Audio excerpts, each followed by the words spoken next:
வணக்கம். இன்று நாம் எடுத்துக்கொள்ளும் தலைப்பு புஷ்கர முகூர்த்தம். அதாவது நாம் ஒரு சுபகாரியங்கள் செய்யும் பொழுது முக்கியமாக சில முகூர்த்த நேரங்களை தேர்ந்தெடுக்கின்றோம். ஒரு முகூர்த்தம் என்பது 45 நிமிடம் என்பது உங்களுக்கு தெரியும். ஆக ஒரு நாளுக்கு சராசரி ஒரு 15 முகூர்த்தம் வரலாம். நார்மலாக கணக்கிடும் போது 3/4 மணி நேரம்னும் போது இந்த புஷ்கர முகூர்த்தம் என்றால் என்ன என்றால், இதன் நவாம்சமும் ஒரு சுப வீட்டில் விழும், மேக்சிமம் சுப நட்சத்திரத்தில் விழும். ஆக இந்த புஷ்கர நவார்த்தம் மிகவும் சிறந்ததாக கருதப்படுகிறது சுபகாரியங்களுக்கு.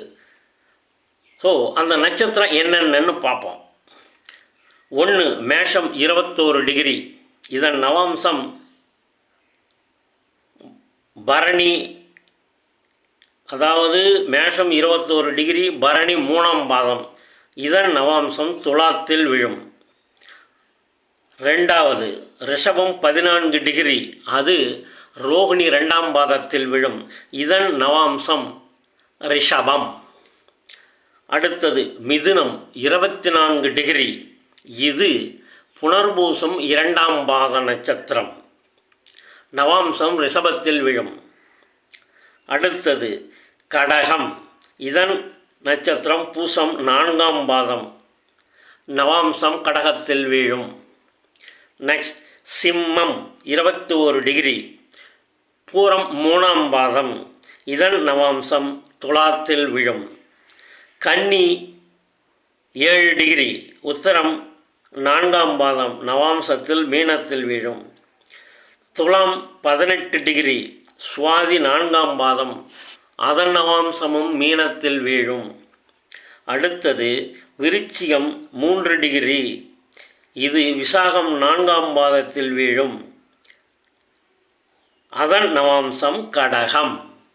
அடுத்து தனுசு 27 டிகிரி, இதன் நவாம்சம் உத்திராடம் 1, இதன் நவாம்சம் தனுசு. அடுத்தது மகரம் 14 டிகிரி, இதன் நவாம்சம் ரிஷபத்தில் வீழும், நட்சத்திரம் திருவோணம் 2இல் இருக்கும் மகரத்தில். அடுத்தது கும்பம் 24 டிகிரி, பூரட்டாதி 2ஆம் பாதம், நவாம்சம் ரிஷபம்.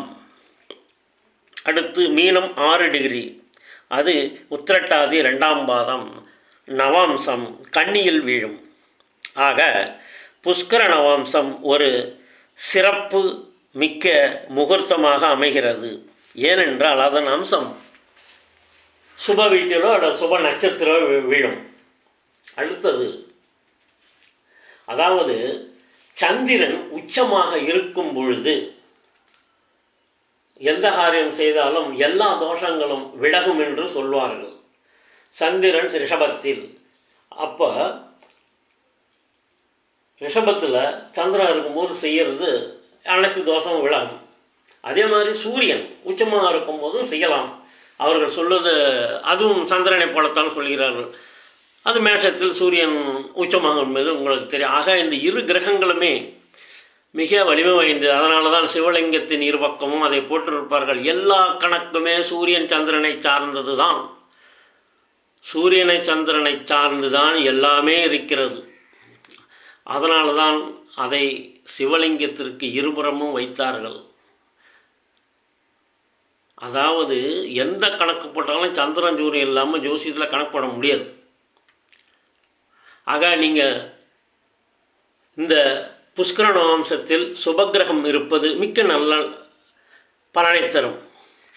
அதாவது இப்போது கடகம் 3ஆம் பாதம், பூசம் 4ஆம் பாதம், நவாம்சம் கடகத்தில் வீழ்கிறது என்று வைப்போம். கடகத்தில் ஒரு சுபகிரகம் இருந்தால் நல்ல மேன்மையான பலன். உதாரணம், குரு உச்சமாக இருப்பதோ இல்லை சந்திரன் ஆட்சியாக இருப்பதோ மிக நல்லது.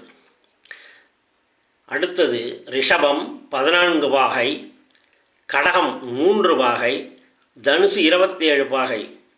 இதன் 3 நவாம்சங்களுமே முறைய ரிஷபம், கடகம், தனுசு அமையும். இது வர்க்கோத்தும நவாம்சம். வர்க்கோத்தும நவாம்சம் என்றால் என்ன? ஃபஸ்ட்டு வர்க்கோத்துவம் என்றால் என்ன என்று பார்ப்போம். வர்க்கோத்துவம் என்றால் ராசியில் ஒரு கிரகம் இருக்கிறது என்றால் அதே கிரகம் நவாம்சத்திலும் இருக்கும். அதுதான் வர்க்கோத்தம கிரகம், வர்க்கோத்தம நிலை, நிலைப்பாடுக்கு பேர் வர்க்கோத்தம நிலைக்கு இதுதான் அர்த்தம். உதாரணமாக சனி அனுஷ நட்சத்திரம் 4ஆம் பாதமாக இருப்பதாக கொள்வோம்.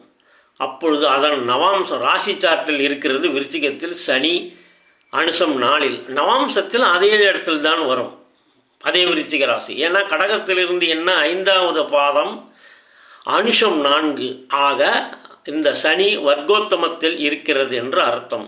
அது லக்னாதிபதியா மகர லக்னத்திற்கு சனி வர்க்கோத்தமமாகிறது என்று வைத்துக் கொள்வோம். அது பகை வீட்டில் இருந்தாலும் அது ஒரு உச்சம் பெறுவதாகத்தான் கணக்கு. 2வது அது கேந்திரத்திலும் இருக்கின்றது.